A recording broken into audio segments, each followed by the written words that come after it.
بسم اللہ الرحمن الرحیم۔ السلام علیکم۔ 12,000 یہودی بندر کیسے ہو گئے؟ روایت ہے کہ حضرت داؤد علیہ السلام کی قوم کے 70,000 آدمی عقبہ کے پاس سمندر کے کنارے ایلا نامی گاؤں میں رہتے تھے، اور یہ لوگ بڑی فراخی اور خوشحالی کی زندگی بسر کرتے تھے۔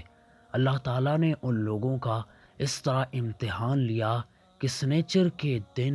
مچھلی کا شکار ان لوگوں پر حرام فرما دیا، اور ہفتے کے باقی دنوں میں شکار حلال فرما دیا، مگر اس طرح ان لوگوں کو آزمائش میں مبتلا فرما دیا کہ سنیچر کے دن بے شمار مچھلیاں آتی تھی اور دوسرے دنوں میں نہیں آتی۔ تو شیطان نے ان لوگوں کو یہ ہیلا بتا دیا کہ سمندر سے کچھ نالیاں نکال کر خشکی میں چند حوض بنا لو، اور جب سنچر کے دن ان نالیوں کے ذریعے مچھلیاں حوض میں آ جائے تو نالیوں کا منہ بند کر دو، اور اس دن شکار نہ کرو، بلکہ دوسرے دن آسانی کے ساتھ ان مچھلیوں کو پکڑ لو۔ ان لوگوں کو یہ شیطانی ہیلا بازی پسند آ گئی، اور ان لوگوں نے یہ نہیں سوچا کہ جب مچھلیاں نالیوں اور حوضوں میں مقیم ہو گئے تو یہی ان کا شکار ہو گیا، جو سنیچر ہی کے دن شکار کرنا پا گیا، جو ان کے لیے حرام تھا۔ اس موقع پر ان یہودیوں کے 3 گروہ ہو گئے۔ نمبر 1، کچھ لوگ ایسے تھے جو شکار کے اس شیطانی ہیلے سے منع کرتے رہے اور ناراض و بیزار ہو کر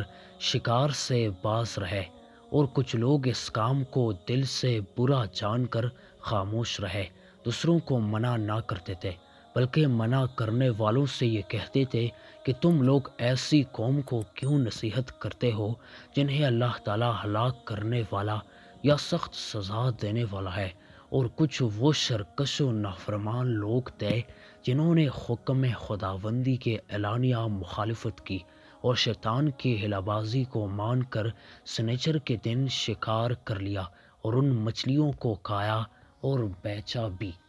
جب نافرمانوں نے منع کرنے کے باوجود شکار کر لیا تو منع کرنے والی جماعت نے کہا کہ اب ہم ان معصیت کاروں سے کوئی میل ملاپ نہ رکھیں گے۔ چنانچہ ان لوگوں نے گاؤں کو تقسیم کر کے درمیان میں ایک دیوار بنا لی اور آمد و رفت کا ایک الگ دروازہ بھی بنا لیا۔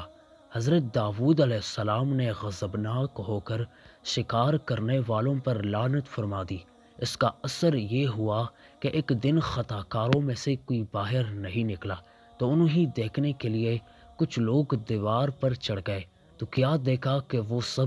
بندروں کے صورت میں مسخ ہو گئے ہیں۔ اب لوگ ان مجرموں کا دروازہ کھول کر اندر داخل ہوئے تو وہ بندر اپنے رشتہ داروں کو پہچانتے تھے اور ان کے پاس آ کر ان کے کپڑوں کو سونگتے تھے اور زار و زار روتے تھے، مگر لوگ ان بندر بن جانے والوں کو نہیں پہچانتے تھے۔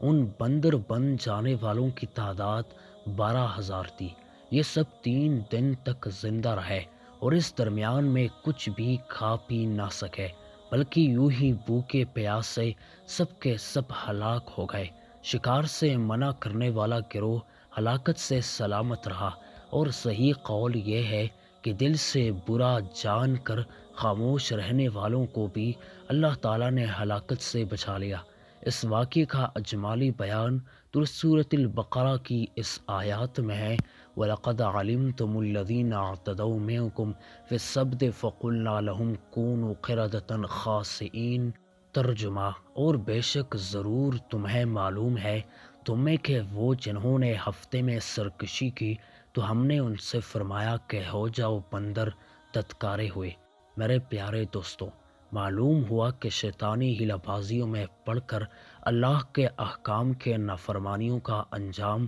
کتنا برا اور کس قدر خطرناک ہوتا ہے، اور خدا کی نبی جن بد نصیبیوں پر لعنت فرما دے وہ کیسے ہولناک عذاب الہی میں گرفتار ہو کر دنیا سے نیست و نابود ہو کر عذاب نار میں گرفتار ہو جاتے ہیں اور دور و جہاں میں ذلیل و خوار ہو جاتے ہیں۔ اصحابِ الیہ کے اس دل ہلانے والے واقعے میں ہر مسلمان کے لیے بہت بڑی عبرتوں اور نصیحتوں کا سامان ہے۔ کاش اس واقعے سے مسلمانوں کے قلوب میں خوف خداوندی کی لہر پیدا ہو جائے